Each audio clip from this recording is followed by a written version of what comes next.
Today's documentary, The Beaumont Children.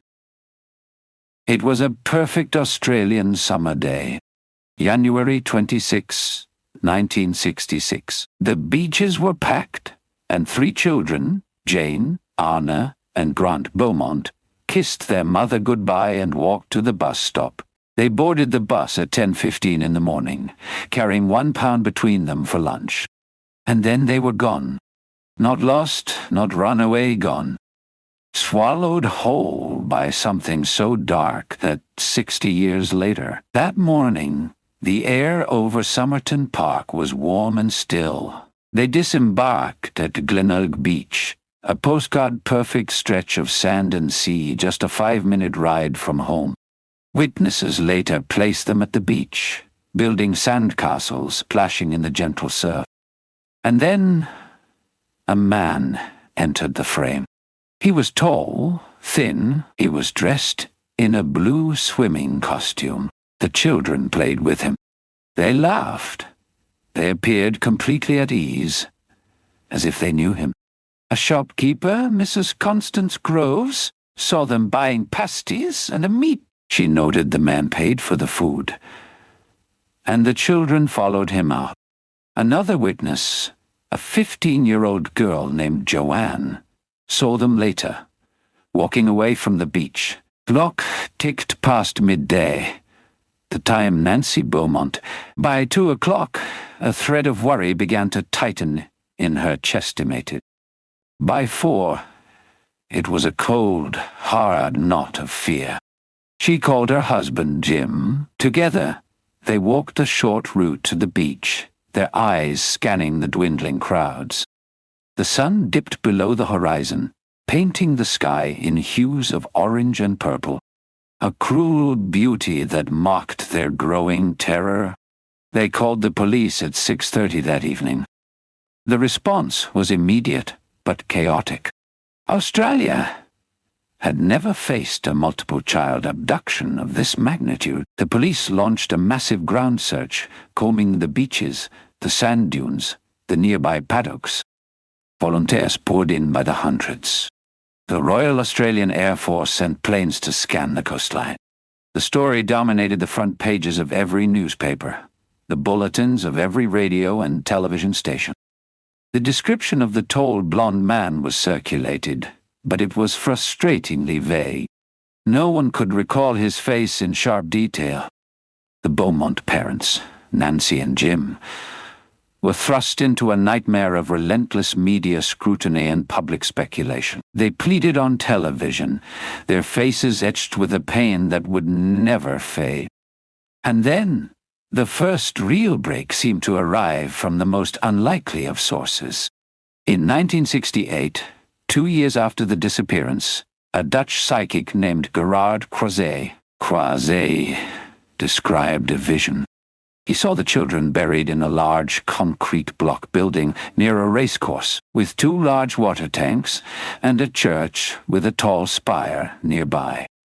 The police, desperate for any lead, took it seriously. Hundreds of volunteers and police officers dug for days under the blistering sun and the unblinking gaze. They found fragments of children's clothing, a buckle, a piece of cord. But none of it could be linked to the Beaumonts. The excavation was a colossal, heartbreaking failure. It drained public resources, and more devastatingly, but the real darkness was not in the soil of that vacant lot.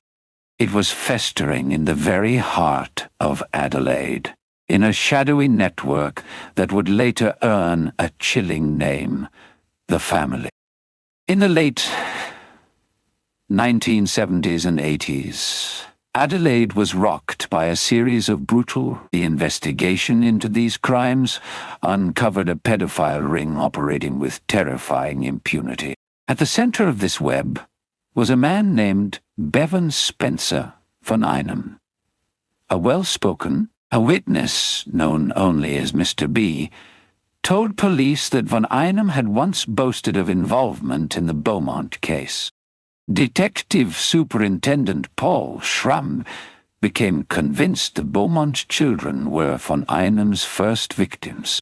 Other suspects emerged over the years, each adding another layer of grim complexity to the mystery. There was Arthur Stanley Brown, a Queensland schoolteacher. Then there was Derek Percy, a known child killer from Victoria, who kept detailed diaries of his crimes.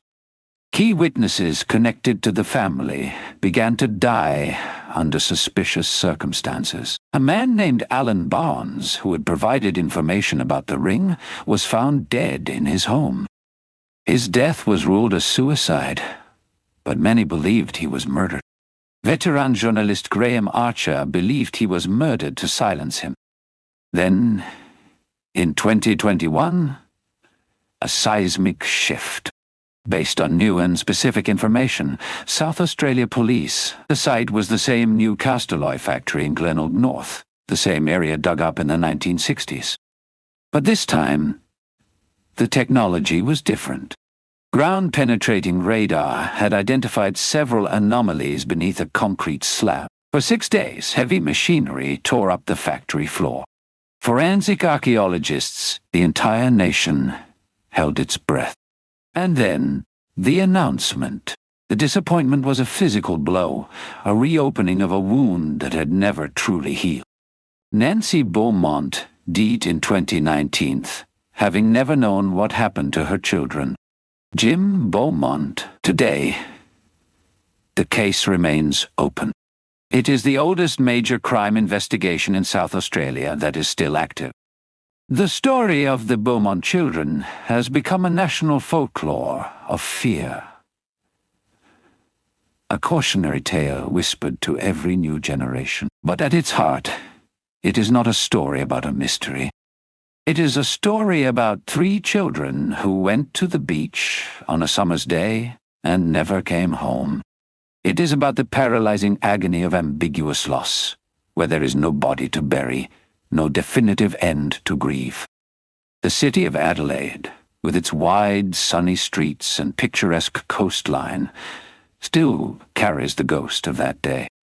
The truth is out there, locked in the silence of an accomplice, or in a forgotten piece of evidence. But the question endures, haunting and unanswerable. And who was the tall, blond man who walked them off the edge of the world? Thank you for watching.